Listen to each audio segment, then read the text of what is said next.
Epithelial tissue एक ऐसा tissue होता है जो किसी और टिश्यू के ऊपर जो है ये क्या करने का काम करता है, रेस्ट करने का काम करता है, इसलिए इसे क्या नाम दिया गया है, एपिथेलियल टिश्यू नाम दिया गया है। इसे एपिथेलियल टिश्यू के बारे में बात कर रहे हैं। Commonly referred to as epithelial tissue या इसे क्या कहा जाता है, एपिथेलियम भी कहा जाता है। इसमें दो सरफेसेस होता है, एक फ्री सरफेस होता है which either faces body fluids और टू द आउटर एनवायरनमेंट। ठीक है, हमने कहा कि ये क्या प्रोवाइड करता है, कवरिंग और लाइनिंग को प्रोवाइड करता है, बाउमेन कैप्सूल कहा जाता है।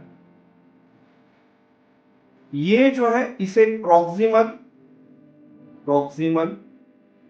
कन्वोलेटेड ट्यूबुल कहा जाता है। इन शॉर्ट में इसे टीसीटी। स्ट्रक्चरल मॉडिफिकेशन के बेसिस पर ये जो इनकी बॉर्डर होती है, इस बॉर्डर के मॉडिफिकेशन के बेसिस पर इनके तीन अलग अलग टाइप आते हैं, जिसमें से पहला जो टाइप है इसे सिंपल क्यूबाइडल एपिथेलियम कहा जाता है, सेकंड जो टाइप है इसे ब्रश बॉर्डर क्यूबाइडल एपिथेलियम कहा जाता है, और थर्ड जो टाइप है इसे सिलेटेड क्यूबाइडल एपिथेलियम कहा जाता है। इनकी जो cells single layer of cell से बना होता है, कॉलम लाइक सेल्स होती है। क्यों? क्योंकि इनका शेप जो ये टॉल और सिलेंडर होते हैं। न्यूक्लियस कहां पर होता है, तो ये base of the cell present होता है। हेलो स्टूडेंट, स्वागत है आपका बायो संकल्प अकेडमी में।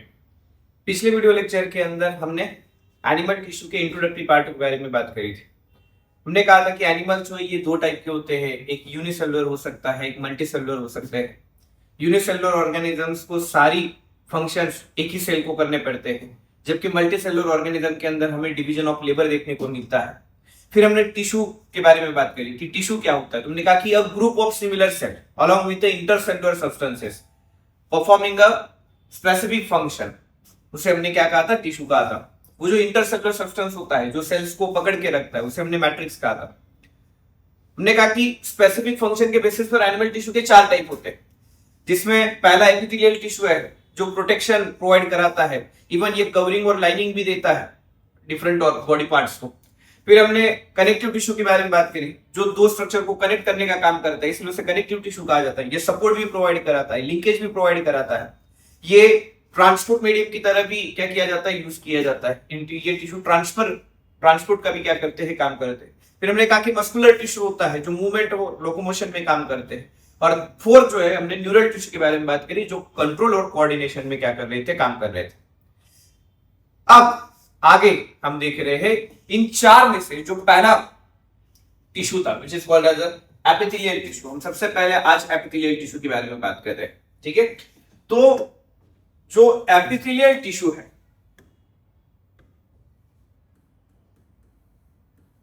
ईपी का मतलब है अबव,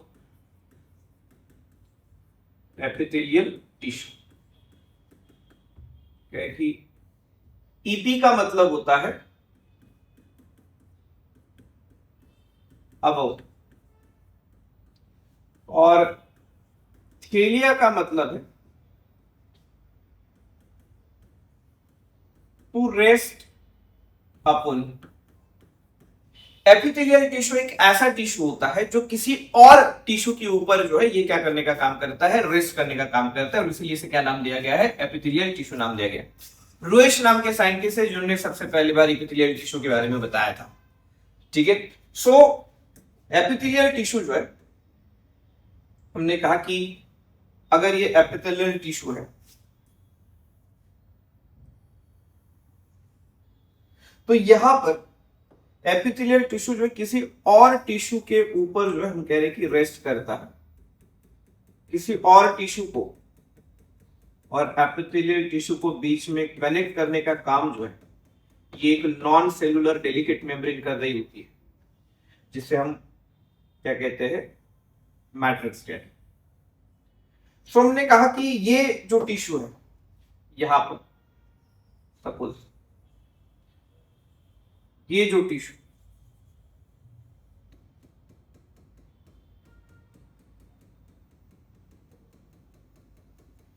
इस टिश्यू को हमने एपिथेलियल टिश्यू नाम दिया। This is epithelial tissue. ये एपिथेलियल टिश्यू किसी और टिश्यू के ऊपर जो है ये क्या कर रहा है, रेस्ट कर रहा है, जिसे क्या कहा जाता है, कनेक्टिव टिश्यू कहा जाता है। तो जहां जहां एपिथेलियल टिश्यू होता है उसके नीचे क्या प्रेजेंट होता है, कनेक्टिव टिश्यू प्रेजेंट होता है। और कनेक्टिव टिश्यू को और एपिथेलियल टिश्यू को बीच में ज्वाइन कर कर रखने का काम जो है ये मैट्रिक्स कर रहा होता है। मैट्रिक्स जो है एपिथेलियल और कनेक्टिव टिश्यू को क्या कर रखता है, कनेक्ट कर रखता है। एपिथेलियल टिश्यू के बारे में और अगर बात करें तो यहां जो सेल्स होती है epithelial tissue, cells are compactly arrange with less intercellular matrix. इनके सेल इतने कॉम्पैक्टली अरेंज होते हैं, इसके अंदर इंटरसेलुलर स्पेस बहुत कम होता है, और स्पेस जितना कम होगा उतना ही उसके अंदर क्या होता है, मैट्रिक्स भी क्या होता है, कम होता है। ठीक है, it has a two different surfaces, it has two different surfaces, namely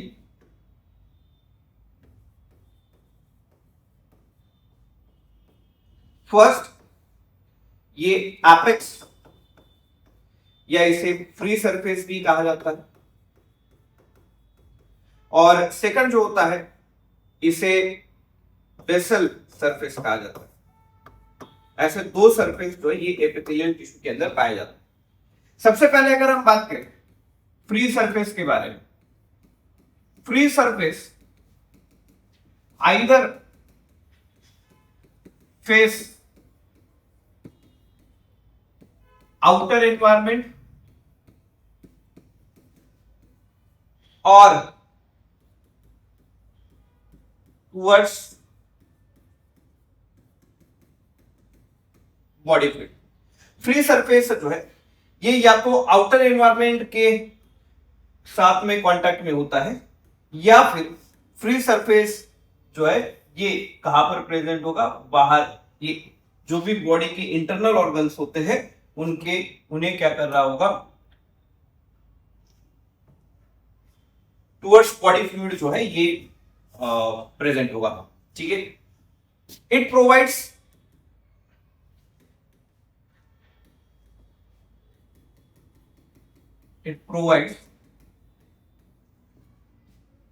covering and lining to the different exposed body surface. ये जो भी बॉडी सरफेस एक्सपोज होते हैं उनको कवरिंग और लाइनिंग प्रोवाइड करने का क्या कर रहा होता है, काम कर रहा होता है। सेकंड जो है basal surface. Basal surface lies on non-cellular delicate membrane, more accurately basement membrane, delicate basement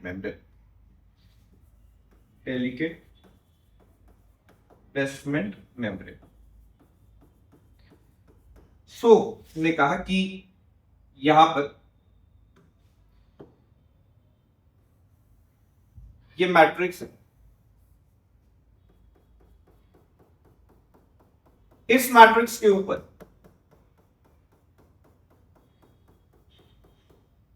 specialised cells present like this. So these are cells.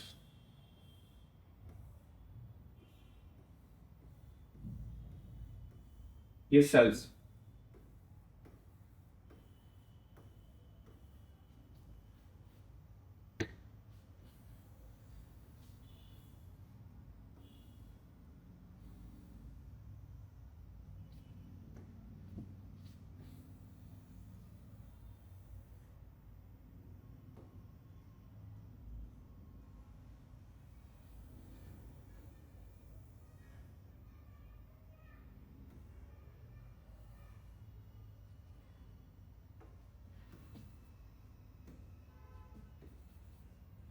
तो ये जो है ये इसका फ्री सरफेस है।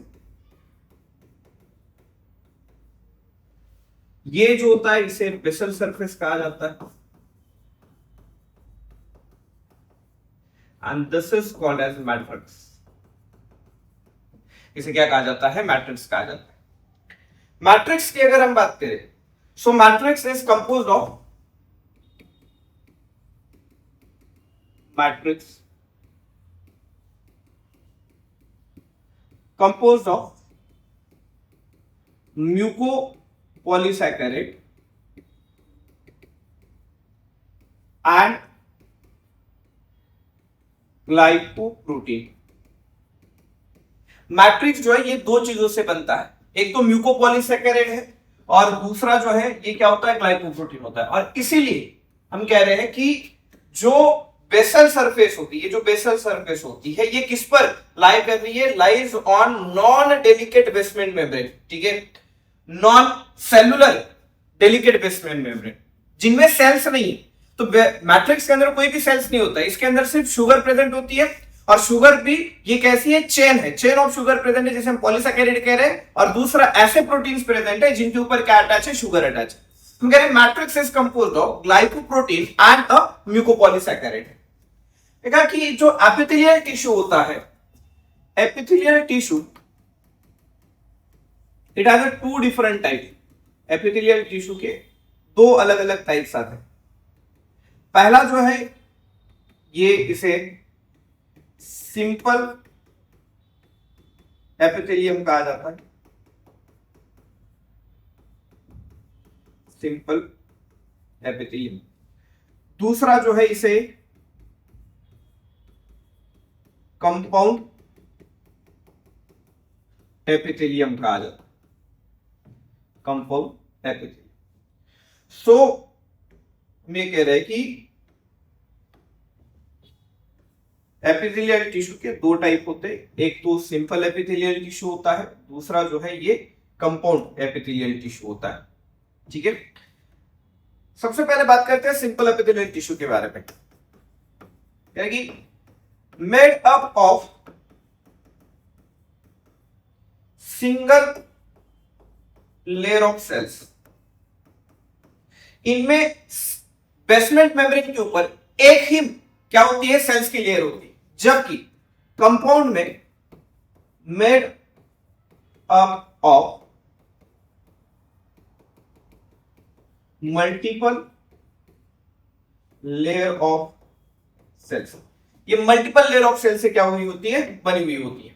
ठीक है, यानी कि जैसे suppose this is the basement membrane, ये बेसमेंट मेम्ब्रेन है।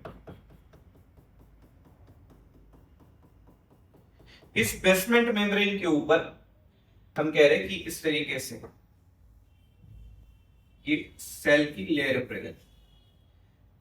अगर ऐसे single layer of cells tissue बना है तो उसे क्या कहा जाता है, सिंपल एपिथेलियल टिश्यू कहा जाता है।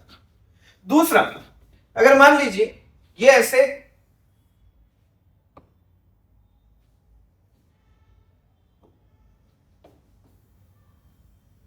यहां पर है और इसमें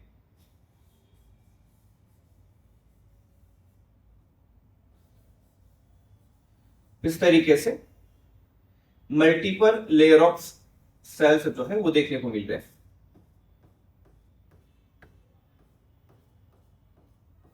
तो ये एक लेयर है, ये दूसरी, ये तीसरी, ये चौथी है। तो मल्टीपल लेयर ऑफ सेल से अगर कोई टिश्यू बना होगा तो उसे क्या कहा जाता है, कंपाउंड एपिथेलियल टिश्यू कहा जाता है, या उसे कंपाउंड एपिथेलियम कहा जाता है। वन बाय वन हम एक एक के बारे में बात करेंगे। सबसे पहले हम देख रहे हैं सिंपल एपिथेलियल टिश्यू के बारे में। So simple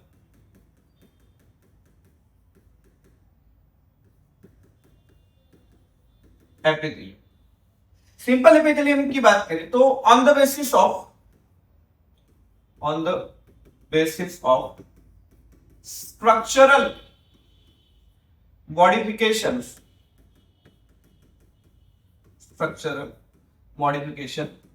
in the cells of simple epithelium.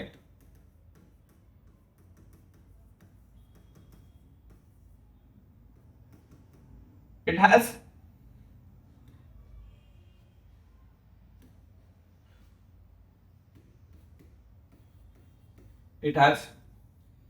three different types.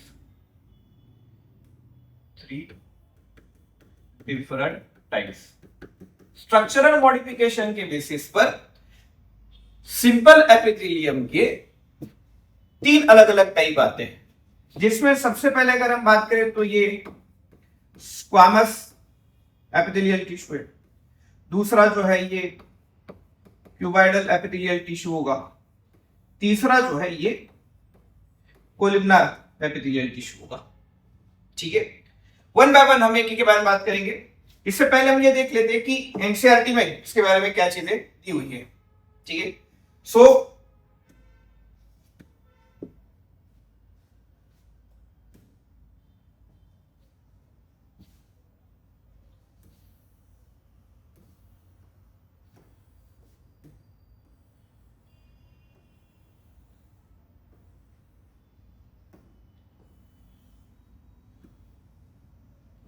ये एनसीईआरटी है।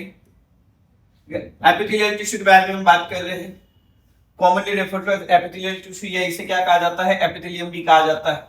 इसमें दो सरफेसेस होता है, एक फ्री सरफेस होता है विच आइदर फेसेस बॉडी फ्लूइड्स और टू द आउटर एनवायरनमेंट। ठीक है, हमने कहा कि ये क्या प्रोवाइड करता है, कवरिंग और लाइनिंग को प्रोवाइड करता है। ठीक है, इसकी सेल्स कैसे होती है, कॉम्पैक्टली पैक होती है, जिसमें क्या होते हैं, लिटर इंटरसेलुलर मैट्रिक्स प्रेजेंट होता है। इसके कितने टाइप होते हैं, दो टाइप होते हैं।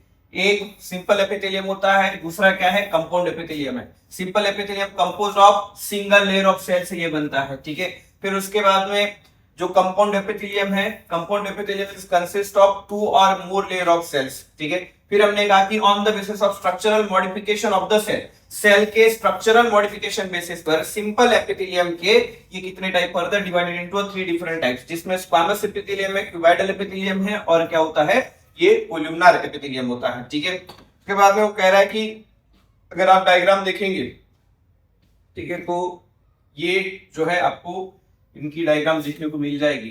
ठीक है, ये जो तीन है, मैंने कहा कि सिंगल लेयर ऑफ सेल्स होती है, एक एक के बारे में हम यहाँ पर क्या करेंगे, बात करेंगे। ठीक है, ये स्क्वामस एपिथेलियम की है, ये क्यूबाइडल एपिथेलियम की है, ये सिंपल एपिथेलियम की, ये डायग्राम जो है ये कोलुमनार सिंपल एपिथेलियम की है। सबसे पहले हम यहाँ पर बात करेंगे फर्स्ट सिंपल एपिथेलियम को देख रहे हैं। सिंपल एपिथेलियम में हम सबसे पहले यहाँ पर जो देख रहे हैं वो सिंपल स्क्वामस एपिथेलियम के बारे में बात कर रहे हैं। जो सिंपल स्क्वामस एपिथेलियम होता है, इनकी जो सेल्स है, this cells first of all it is made of single layer of cells, simple epithelium है। ठीक है, so it is made up of single layer of flattened cells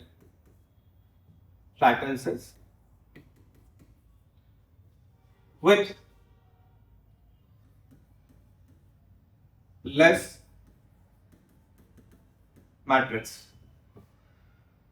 second, इनका जो न्यूक्लियस होता है, इनका न्यूक्लियस भी flatten and located at the centre of cell. ये सेल के बिल्कुल कहां पर प्रेजेंट होता है, सेंटर में प्रेजेंट होता है। अगर नेक्स्ट बात करें, the cells are closely fitted, looks like tiles on floor, known as Pavement membrane। इनकी जो सेल्स है वो इतनी ज्यादा क्लोजली फिटेड होते हैं जैसे कि फ्लोर पर टाइल्स होती है। टाइल्स एक दूसरे की, इनकी जो वॉल्स होती है वो एक दूसरे को चिपकी हुई नजर आती है, तो इनकी भी जो वॉल्स होती है, ठीक है, ये वॉल्स जो है क्योंकि विथ लेस मैट्रिक्स वही the flatten cell with irregular boundaries, boundaries जो है इनकी क्या होती है, इररेगुलर होती है। ठीक है, और इररेगुलर बाउंड्रीज होने की वजह से इनकी जो वॉल्स है वो एक दूसरे के अंदर इंटरडिजिटेट हो जाती है, एक दूसरे के अंदर फंस जाती है। तो वो सब ऐसा लगता है कि दो सेल्स की वॉल एक ही नजर आती है, जैसे टाइल्स एक दूसरे के साथ में चिपके हुए होते हैं। टॉप व्यू से अगर देखेंगे तो ये बिल्कुल वैसे ही लगता है, टाइल्स ऑन फ्लोर स्ट्रक्चर।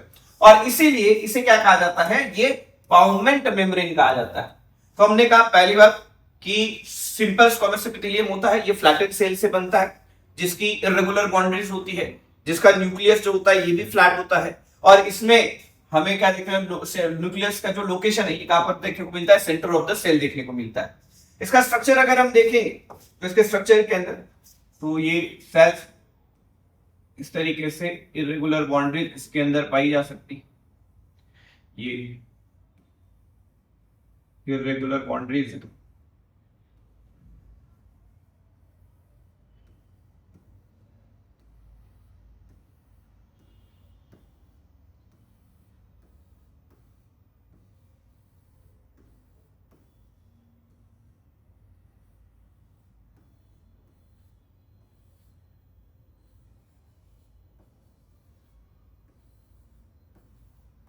तो ये इस तरीके से इरेगुलर बाउंड्रीज का स्ट्रक्चर जो है इसी को क्या कहा जाता है, सिंपल स्क्वामस एपिथेलियम कहा जाता है। और इनका जो न्यूक्लियस होगा ये बिल्कुल सेंटर में लोकेटेड होगा, और कैसा न्यूक्लियस होगा, ये फ्लैटन न्यूक्लियस होगा इस तरीके से, ये फ्लैटन न्यूक्लियस, ठीक है। ये स्क्वामस एपिथेलियम, ठीक है। अब इनकी फंक्शंस की अगर बात करें तो इनका फंक्शन क्या होता है, कहां पर ये काम करते हैं, तो हम कहते हैं कि ये मोर एक्यूरेटली काम करते हैं डिफ्यूजन और फिल्ट्रेशन के अंदर, इसमें काम करते हैं डिफ्यूजन और फिल्ट्रेशन में काम कर रहे होते हैं। तो बॉडी के वो सारे सरफेसेस जहां पर डिफ्यूजन हो सकता है, जहां पर फिल्ट्रेशन हो सकता है, उन सब जगह पर क्या प्रेजेंट होंगे, ये simple squamous epithelial tissue present होंगे, ठीक है। जैसे कि उदाहरण के तौर पर कुछ लोकेशंस की यहां पर हम बात करें, लोकेशंस कहां पाए जाते, पहली बार एल्वियोलाई लंग्स के अंदर, दूसरा ब्लड वेसल्स, तीसरा lymphatic vessels, then Bowman capsule, Bowman capsule, loop of Henle of nephron, इन सब जगह पर जो है ये क्या प्रेजेंट होता है, आपको क्या देखने को मिल जाएगा, सिंपल स्क्वामस एपिथेलियम टिश्यू देखने को मिल जाएगा। अगर आपको नहीं पता है कि ये बॉडी सरफेसेस कहां पर होते हैं तो क्लास 10 के अंदर आपने रेस्पिरेटरी सिस्टम को जरूर पढ़ा होगा, जहां पर लंग का सबसे बेसिक स्ट्रक्चर जो होता है ये क्या प्रेजेंट होता है, ये एल्वियोलाई होता है। तो एल्वियोलाई की कुछ यहां पर ये एल्वियोलाई,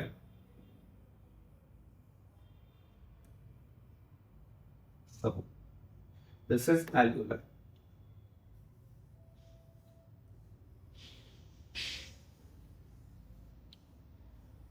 इस तरीके से, और एल्वियोलाई के आसपास में से ब्लड वेसल्स गुजर रही होती है इस तरीके से।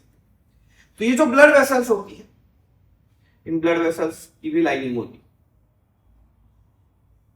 इस तरीके से, इन ब्लड वेसल्स की लाइनिंग को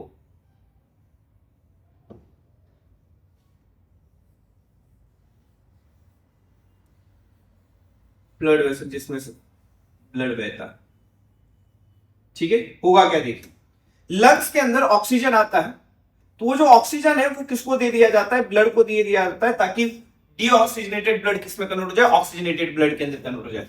और जो डीऑक्सीजनेटेड ब्लड है वो क्या लेकर आता है, कार्बन डाइऑक्साइड को लेकर आता है, जो कि क्या होता है, यहाँ पर एक्सचेंज हो रहा है। कार्बन डाइऑक्साइड हो या ऑक्सीजन हो, ये दोनों के दोनों गैसेस है, और गैसेस का क्या होता है, डिफ्यूजन होता है। तो यहाँ पर क्या हो रहा है, एक्चुअली ये क्या कर रहे हैं, यहाँ पर डिफ्यूजन हो रहा है, this is diffusion of gases. तो डिफ्यूजन जहां पर होगा वहां पर क्या होना चाहिए, सिंपल स्क्वामस एपिथेलियम होना चाहिए। और इसीलिए ये जो एल्वियोलाई की लेयर होती है, ये जो सेल्स होती है, ये कौन सी होती है, ये स्क्वामस एपिथेलियम होता है, ये जो है दिस इज स्क्वामस एपिथेलियम, ठीक है। और ये जो ब्लड वेसल्स की सेल्स होती है, इन्हें एंडोथेलियल सेल लाइनिंग कहा जाता है। लेकिन ये जो एंडोथेलियल सेल लाइनिंग है, एंडोथेलियल सेल लाइनिंग, ये भी किसके बने हुए होते हैं, these are also a squamous epithelium, ये भी क्या है, squamous epithelium ही, ठीक है। तो ऐसे ब्लड वेसल्स के अंदर और एल्यूलाई के अंदर क्या प्रेजेंट होते हैं, स्क्वामस epithelium प्रेजेंट होते हैं। जैसे ब्लड वेसल होती है वैसी क्या होती है, लिम्फेटिक वेसल होती है, क्योंकि ब्लड वेसल के बिल्कुल पैरेलली क्या चल रही होती है, लिम्फेटिक वेसल्स भी चल रही होती है। तो इसीलिए वहां पर क्या देखने को मिल सकता है, आपको स्क्वामस एपिथेलियम देखने को मिल सकता है।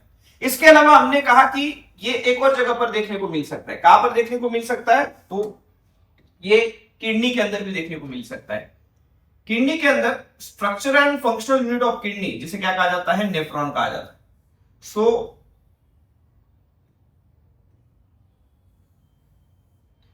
ये नेफ्रॉन का स्ट्रक्चर है। हालांकि ये कन्वोल्यूटेड होता है, लेकिन अभी फिलहाल मैं नहीं बता रहा हूं, ज्यादा कंफ्यूजन करने से अच्छा ये तब हम बात करेंगे जब एक्सक्रीटरी सिस्टम आएगा, ठीक है, तब हम देखेंगे। This structure is known as Bowman capsule, इसे बाउमैन कैप्सूल कहा जाता है। ये जो है इसे प्रॉक्सिमल कन्वोलेटेड ट्यूबुल कहा जाता है। इन शॉर्ट में इसे टीसीटी कहा जाता है। ये जो होते हैं इन्हें लूप ऑफ हेनलेस कहा जाता है, लूप ऑफ हेनले। ये जो होता है इसे डिस्टल कन्वोलेटेड ट्यूबुल कहा जाता है, distal convoluted tubule, in short में इसे डीसीटी कहा जाता है। This is called as collecting, इसे तो कलेक्टिंग डक्ट कहा जाता है या फिर इसे कलेक्टिंग ट्यूबुल भी कहा जाता है, कलेक्टिंग ट्यूबुल भी कहा जाता है। तो ये जो डायग्राम, ये नेफ्रॉन की डायग्राम है, स्ट्रक्चर ऑफ नेफ्रॉन, ये नेफ्रॉन की डायग्राम।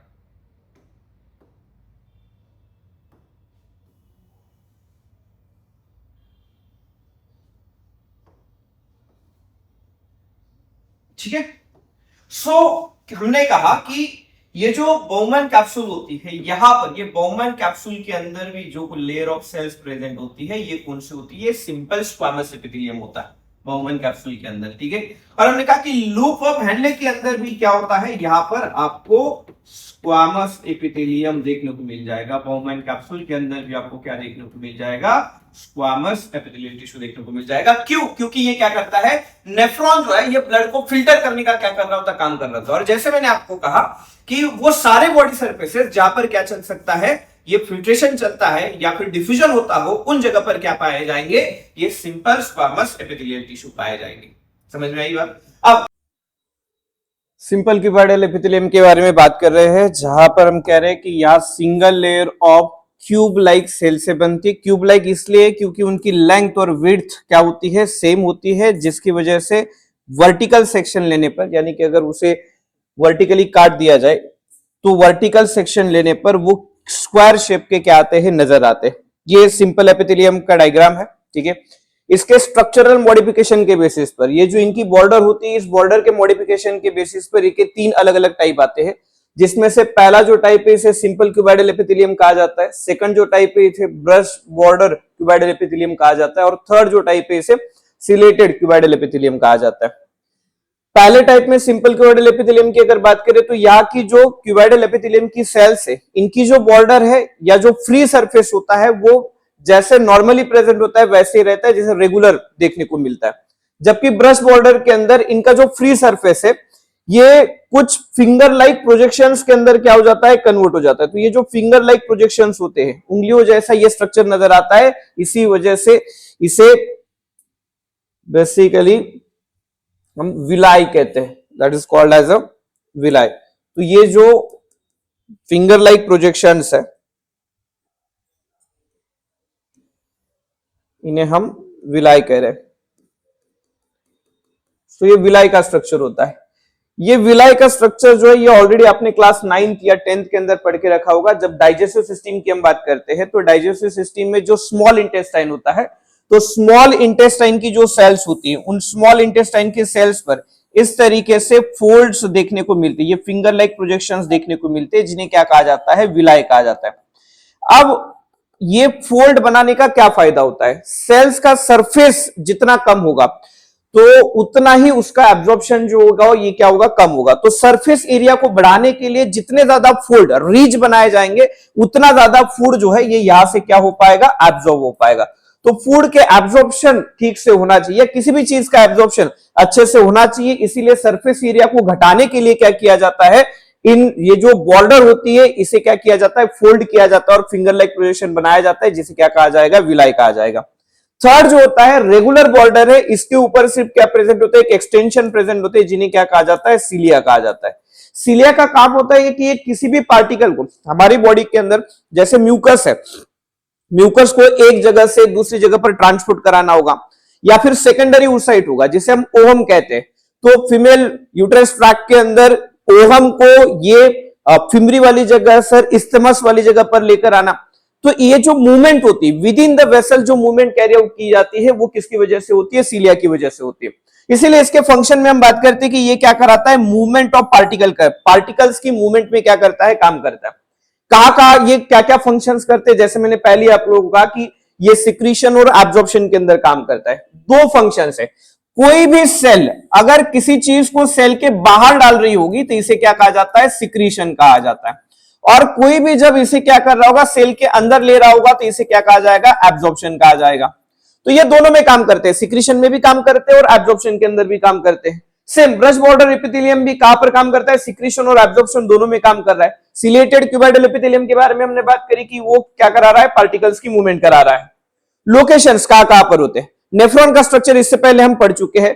किडनी का जो स्ट्रक्चरल और फंक्शनल यूनिट होता है, उस नेफ्रॉन के स्ट्रक्चर के अंदर लूप ऑफ हेनले के बाद में जो पाया जा रहा था उसे क्या कहा जाता है, डीसीटी कहा जाता है, डिस्टल कन्वोलेटेड ट्यूबल। ठीक है, ये क्या करता है, यूरिन फिल्ट्रेशन में काम कर रहा होता है। थायराइड के फॉलिकल से जो थायरोक्सिन हार्मोन को बनाने का काम कर रहा होता है, या भी कौन से टिश्यू पाए जाते हैं, तो सिंपल क्यूबाइडल एपिथेलियम पाया जाता है। या फिर डक्ट्स ऑफ ग्लैंड, जितनी भी ग्लैंड्स डक्ट्स के थ्रू अपने सिक्रीशन को क्या कराते हैं, ट्रांसपोर्ट कराते हैं, उनके डक्ट्स के अंदर क्या पाए जाते हैं, सिंपल क्यूबाइडल एपिथेलियम पाया जाता है। ब्रश बॉर्डर क्यूबाइडल एपिथेलियम कहां पर पाया जाता है, तुमने कहा कि ये जो नेफ्रॉन का स्ट्रक्चर है, नेफ्रॉन के स्ट्रक्चर लूप ऑफ हेनले से पहले जो आता है जिसे प्रॉक्सिमल कन्वोलेटेड ट्यूबुल कहा जाता है, उनके अंदर क्या प्रेजेंट होता है, ये सिंपल या ब्रश बॉर्डर क्यूबाइडल एपिथेलियम जो है ये पीसीटी के अंदर प्रेजेंट होता है। पीसीटी के अंदर मैक्सिमम रीएब्जॉर्प्शन हो जाता है। जब भी ब्लड, किडनी ब्लड को फिल्टर कर रहा है तो ब्लड को फिल्टर करते टाइम पर जो पीसीटी है मैक्सिमम चीजों का क्या कर लेता है, रीएब्जॉर्प्शन कर लेता है। उसके बाद में थर्ड जो है ये सिलेटेड क्यूबाइडल एपिथेलियम है, जो कहां पर प्रेजेंट है, ये कलेक्टिंग डक्ट के अंदर प्रेजेंट है। और नेक्स्ट जो है ये कहां पर प्रेजेंट होता है, ये आपका स्मॉल ब्रोंक्यूल्स के अंदर क्या होता है, प्रेजेंट होता है। ठीक है, अगला जो टाइप है वो क्या है, तो अगला टाइप ये सिंपल कोलुमनार एपिथेलियम है। ठीक है, इनकी जो cells single layer of cell से बना होता है, कॉलम लाइक सेल्स होती है। क्यों, क्योंकि इनका शेप जो ये टॉल और सिलेंडर होते हैं। न्यूक्लियस कहां पर होता है, तो ये base of the cell present होता है। कैसा होता है, तो ओवल शेप का होता है, इलोंगेटेड न्यूक्लियस देखने को मिलता है। इसके भी सेल्स के मॉडिफिकेशन के बेसिस पर तीन अलग अलग तरीके के आते हैं, टाइप्स आते हैं। जैसे कि सिंपल कोलुमनार एपिथेलियम है, ठीक है, कॉलम लाइक सेल्स होती है और इनका फ्री सरफेस रेगुलर होता है। Second brush border columnar epithelium होता है। ठीक है, ये पहला सिंपल कोलुमनार है, दूसरा ब्रश बॉर्डर कोलुमनार है और तीसरा जो है ये क्या है, सिलेटेड कोलुमनार एपिथेलियम होता है। ठीक है, अगर ब्रश बॉर्डर कोलुमनार एपिथेलियम की हम अगर बात करें तो यहां पर जो फ्री सरफेस होता है वो क्या हो जाता है, फिंगर लाइक प्रोजेक्शंस के अंदर उंगलियों जैसा स्ट्रक्चर बनाता है। ठीक है, ये बना इसलिए रहा है, जैसे अभी थोड़ी देर पहले हमने बात करी थी, कि वो क्या करता है, सरफेस एरिया को मैक्सिमाइज करने के लिए ये काम कर रहा होता है। जितना मैक्सिमम सरफेस एरिया होगा उतना ज्यादा क्या होगा, एब्जॉर्प्शन ठीक से होगा। ठीक है, सेकंड नेक्स्ट जो है ये सिलेटेड कोलुमनार एपिथेलियम प्रेजेंट होते हैं, जिनके बॉर्डर के ऊपर क्या प्रेजेंट होते हैं, स्पेशलाइज्ड स्ट्रक्चर होते हैं, जिन्हें क्या कहा जाएगा, सीलिया कहा जाएगा। सीलिया किसमें काम करता है, तो जैसे हमने कहा कि सीलिया जो है ये मूवमेंट ऑफ पार्टिकल में काम कर रहा होता है। ठीक है, यहां पर भी ये किसमें काम करेगा, मूवमेंट ऑफ पार्टिकल के अंदर काम कर रहा होता है। मूवमेंट ऑफ पार्टिकल में क्या कर रहा है, काम कर रहा है। ठीक है, लोकेशंस की अगर हम बात करें तो अगेन सिंपल कोलुमनार एपिथेलियम का फंक्शन क्या है, सिक्रीशन एंड एब्जॉर्प्शन का है। ब्रश बॉर्डर का भी सेम है, सिक्रीशन एंड एब्जॉर्प्शन के अंदर काम कर रहा होता है। लोकेशंस अगर देखें तो ये gastrointestinal tract of stomach, stomach के अंदर ये प्रेजेंट होते हैं। दूसरा जो ब्रश बॉर्डर क्यूबाइडल एपिथेलियम जो होता है ये कहां पर, गैस्ट्रोइंटेस्टिनल ट्रैक्ट ऑफ इंटेस्टाइन और गॉबलेट सेल्स के अंदर भी ये जो है ब्रश बॉर्डर कोलुमनार एपिथेलियम जो है ये क्या होता है, पाया जाता है। थर्ड जो है ये सिलेटेड कोलुमनार एपिथेलियम है, जो कहां पर पाया जाता है, फैलोपियन ट्यूब के अंदर पाया जाता है, या फिर ये कहां पर पाया जाता है, लार्ज ब्रोंक्यूल्स के अंदर भी पाया जाता है। ठीक है, फैलोपियन ट्यूब की अगर हम बात करें तो एक्चुअल में ये ओवरीज जो है, दिस आर ओवरीज, यहाँ पर ये पेयर ऑफ ओवरीज होते हैं। ठीक है, तो ये फैलोपियन ट्यूब का जो है स्ट्रक्चर है,